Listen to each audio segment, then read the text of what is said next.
కి కడుపు నొప్పి లేస్తుందని బాడీ మొత్తం చెమటలు వచ్చినాయని హాస్పిటల్కి వచ్చాము. వచ్చి ఇంట్లో జాయిన్ చేస్తే వాళ్ళు ఏమన్నారు, లో బీపీ ఉంది, లో బీపీని కంట్రోల్ చేశారు. కంట్రోల్ చేసిన తర్వాత స్టమక్ పెయిన్ బాగా తగ్గట్లేదు అని అంటే వాళ్ళు ఇంజక్షన్ చేశారు. ఇంజక్షన్ చేసినా తగ్గలేదు.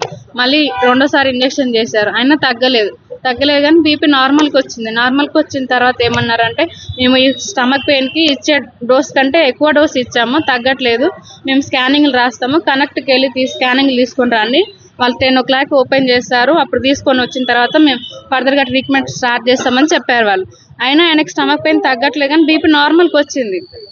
అయితే ఏమన్నారంటే, పేషెంట్ బాగా నీరసంగా ఉన్నాడు, ఏమన్నా ఫుడ్ పెట్టండి, ఓఆర్ఎస్ లాంటివి ఇవ్వండి, లిక్విడ్ ఫుడ్ పెట్టండి అంటే ఇడ్లీ తెస్తే వద్దన్నాడు. ఓఆర్ఎస్ ఇచ్చిన, అదే ఓఆర్ఎస్ కూడా పడుకొని తాగిన తర్వాత ఆయన స్టమక్ పెయిన్ తగ్గట్లేదు అంటే వాళ్ళు అన్నారు కదా, పేషెంట్లు వస్తారు, కొంచెం బెడ్ షిఫ్ట్ చేయండి, బెడ్ మార్చండి అంటే నేను కొంచెం పక్కకి తీసుకెళ్ళి పడుకోబెట్టా, వేరే బెడ్ మీద పడుకోబెట్టిన తర్వాత ఏమన్నాడు, స్టమక్ పెయిన్ తగ్గట్లేదు నాకు అన్నాడు. అప్పటికి ఇంకా నొప్పి ఎక్కువ అవుతుంది ఆయనకి, వీళ్ళేం పట్టించుకోవట్లేరు. తర్వాత ఏమన్నాడంటే, నేను వాష్రూమ్ వెళ్ళేసి వస్తా అన్నాడు. సరే వాష్రూమ్కి అనేసి వాళ్ళ ఫ్రెండ్ దాంట్లో ఆయన తీసుకొని పోయిన తర్వాత లోపలికి రాగానే పడిపోయిన తర్వాత అన్కాన్షియస్ అయిన తర్వాత మేము బెడ్ మీద పడుకోబెట్టిన తర్వాత వాళ్ళు ఏమన్నారు, టెస్ట్లు రాస్తున్నాము, బిల్ పే చేసి రాపో అంటే నేను వచ్చి బిల్ పే చేసిన తర్వాత కూడా, బిల్ పే చేసేంత కూడా వాళ్ళు ఆయనకి స్కానింగ్లో తీసుకోవాలి కిందికి. నేను బిల్ 13,000 పే చేసిన తర్వాత వాళ్ళు స్కానింగ్లో తీసుకొని పోయారు, స్కానింగ్లు తీశారు, లిఫ్ట్లో పైకి ఐసీయూలో షిఫ్ట్ చేస్తాము పేషెంట్ని అన్నారు. కానీ ఐసీయూలోకి తీసుకోపోకుండా ఇక్కడ వార్డుకు తీసుకొచ్చారు. ఏమైంది ఐసీయూ అన్నారు కదా, బిల్ కూడా పే చేశారు కదా అని అంటే, లేదు పేషెంట్ గాలి తీసుకోవట్లేదు అని స్టార్ట్ చేశారు ట్రీట్మెంట్. అప్పటికే ఆయన అన్కాన్షియస్ అయినప్పుడే వాళ్ళు మాకేం చెప్పట్లేరు, ఎట్లా ఉంది పేషెంట్ కండిషన్ ఏందని అడిగినా కూడా ఓకే అని చెప్తున్నారు. తర్వాత ఏమైందంటే వాళ్ళు పీసీఆర్ స్టార్ట్ చేసినప్పుడు నేను చూస్తూనే ఉన్నా మానిటర్ మీద, ఒకసారి 200 వస్తుంది, ఒకసారి 20 వస్తుంది. అసలు కండిషన్ ఏందో చెప్పండి, నేను వేరే హాస్పిటల్కి తీసుకెళ్తా అని చెప్పినా కూడా ఇప్పుడు షిఫ్ట్ చేయం, మేము వేరే హాస్పిటల్ కన్సల్ట్ ఇవ్వము, ఎట్లా ఇస్తామో, ఆయన కండిషన్ బాగాలేదు, అసలు ఆయన అన్కాన్షియస్లో ఉన్నాడు అని చెప్పారు. అన్కాన్షియస్లో ఉన్నాడు. అప్పటికే 9:30 అవుతుంది. పీసీఆర్ చేస్తున్నారు, నాకు తెలుస్తుంది చనిపోయాడు అని, కానీ వాళ్ళు నాకు చెప్తలేరు. ఏమంటున్నారు, చూస్తున్నాము, ట్రై చేస్తున్నాము అన్నారు.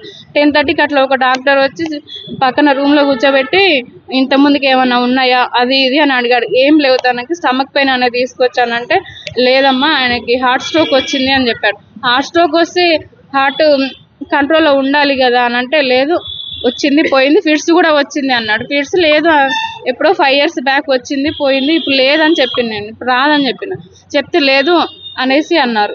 తర్వాత వాళ్ళు ఏం చెప్పారంటే, నేను ఒక 10 minutes తర్వాత చెప్తా అన్నారు. 10 minutes తర్వాత ఆయన అక్కడికి చనిపోయిన తర్వాత కూడా పీసీఆర్ చేసినట్టు వాళ్ళు యాక్టింగ్ చేస్తున్నారు. లోపల 10 మంది ఉన్నారు కానీ ఒక్కళ్ళన్నా ఈ పేషెంట్ కండిషన్ ఏందని ఒక్కరు కూడా రెస్పాన్స్ అవుతలేరు. నేను వచ్చిపోయే నర్సులు అందరిని అడుగుతున్నా, ఏమైంది, కండిషన్ ఏంది అని. నేను, వాళ్ళ ఫ్రెండ్, మా అమ్మ, మా నాన్న ఎంతమంది వాడినా వాళ్ళు ఏం చెప్తలేరు. అసలు మేము వేరే హాస్పిటల్కి తీసుకెళ్తాము, మాకు కండిషన్ చెప్పండి, పేషెంట్ కండిషన్ చెప్పండి, భయం అవుతుంది మాకు అని చెప్పినా కూడా వాళ్ళు ఏం చెప్తలేరు. చెప్తామమ్మా అంటారు. తర్వాత పక్కకు తీసుకొచ్చి ఆయన ఇంకో 10 minutes తర్వాత పీసీఆర్ చేసిన తర్వాత చెప్తా నీకు, నేను ఏం చెప్తున్నా అంటే, ధైర్యంగా ఉండు, నీ కూతుర్ని డాక్టర్ని చేయని చెప్తున్నాడు. చనిపోయిన తర్వాత కూడా 2 సార్లు స్కానింగ్ తీశారు, నార్మల్గా లేదు, చనిపోయాడు ఆయన అని. పేషెంట్ వచ్చింది ఎప్పుడు, ఎర్లీ మార్నింగ్ వచ్చినప్పుడు నార్మల్గా చేయాల్సిన రొటీన్స్ ఏది చేయలేదండి. నార్మల్ రొటీన్స్ ఏది చేయలేదు. ఈవెన్ స్వెట్టింగ్ అని పేషెంట్ కంప్లైంట్ చేసిండు, అబ్డామినల్ పెయిన్ అన్నాడు, గ్యాస్ట్రిక్ పెయినా, చెస్ట్ పెయినా అనేది వాళ్ళు అసలు ఏది కూడా ఎగ్జామినేషన్ చేయలేదు. ఈవెన్ స్వెట్టింగ్ వస్తుంది అన్నప్పుడు ఈసీజీ ఉంటే ఈసీజీలో మనకు కార్డియాక్ ప్రాబ్లం ఉంది లేని తెలిసేది.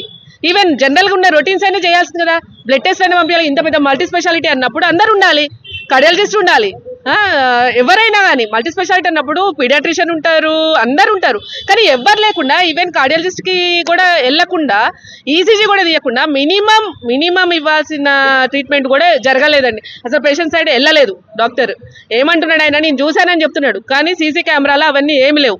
ఆయన ఫోన్ చూసుకుంటూ మాత్రమే కూర్చున్నాడు, ఏది చెయ్యలేదు. ఆయన మార్నింగ్ ఎప్పుడు 8:39కి పడిపోయిన పేషెంట్కి తీసుకుపోయి సిటీ స్కాన్ తీస్తారా? తర్వాత 11 o'clockకి 10 o'clockకి ఉన్న రిపోర్ట్స్ ఉన్నాయి, ఈసీజీలు అవన్నీ అప్పటి ఉన్నాయి. తర్వాత పేషెంట్ చనిపోయిన తర్వాత తీసి ఏం చేస్తారు మీరు? ఉన్నప్పుడు ఎందుకు చేయలేదు రొటీన్స్? బిల్లు కోసం ఆపిర్రా? అగో 13,000 పే చేసిందట ఆమె. ఎందుకు పే చేస్తుంది? పేషెంట్ ఆల్రెడీ కార్డియాక్ ప్రాబ్లమ్ తో పడిపోయిందా? ఎందుకు పడిపోయిన తర్వాత తీసుకెళ్ళి చేసేది ఏంటండి? పడిపోయిన తర్వాత ఎట్లా చేస్తారు? ముందెందుకు చేయలేదు? అసలు ఆయన ప్రాబ్లం ఏందని నడుచుకుంటూ వచ్చిన young patient 30 years old patient నడుచుకుంటూ వచ్చి ఈవెన్ ఆయన ఎక్స్పైర్డ్ అయింది అనేది దానికి రీజన్ ఏంది? మీ దగ్గర ఎక్విప్మెంట్ లేదా, మీ దగ్గర డాక్టర్స్ లేరా, లేకపోతే మీరు పంపించేవాళ్ళు కదా, వేరే హాస్పిటల్కి రిఫర్ చేయాల్సింది. ఇప్పుడు మా పేషెంట్ మేము లాస్ అయినాం కదా. ఎవడు లేడు, మేనేజ్మెంట్ లేరు, ఎవరు రెస్పాండ్ అవ్వట్లేరు. అందరు ఏ ఒక్కరు కూడా రెస్పాన్సిబిలిటీ తీసుకోవట్లేదు. మార్నింగ్ ఎప్పుడు 10:30, 11కి చనిపోయిన పేషెంట్ ని ఈవెన్ ఐస్ బాక్స్ లో కూడా పెట్టలేదండి.